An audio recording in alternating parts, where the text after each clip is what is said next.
खैरात में दो, कतरा कतरा यूं ना हमको खैरात में दो, फिर से सोने की चिड़िया कर देंगे, फिर से सोने की चिड़िया कर देंगे, लाओ हिंदुस्तान हमारे हाथ में दो।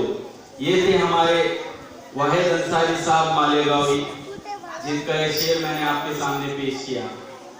अब हम और आगे बढ़ते हुए हमारे यौम आज़ादी के जश्न को दोबारा करते हुए अब आगे मैं आवाज दूंगा वतन के गीत के लिए, क्योंकि बच्चों में थोड़ी सी गड़बड़, थोड़ी बातें उनकी शुरू हो गई है।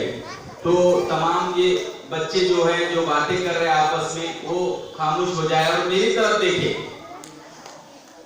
सामने बैठे हैं वो भी मेरी तरफ देखे और जो पीछे बैठे हैं वो भी मेरी तरफ देखे। वतन के गीत के लिए यहाँ पर हफ्तुम जमात के तालिबात आएंगे, जिसमें मरियम मसीहा है, अस्मा है और सुमेरा है,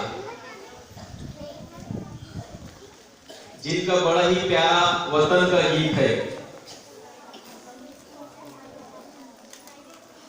हमारा यही अंदाज जमाने को खलता है, हमारा यही अंदाज जमाने को खलता है कि दिया हवा के खिलाफ जलता क्यों है, कि दिया हवा के खिलाफ जलता क्यों है। मैं अमन पसंद हूँ, मेरे शहर में दंगा रहने दो, हमें लाल और हरे में मत बांटो, हमारे सर पे तिरंगा रहने दो, हमारे सर पे तिरंगा रहने दो।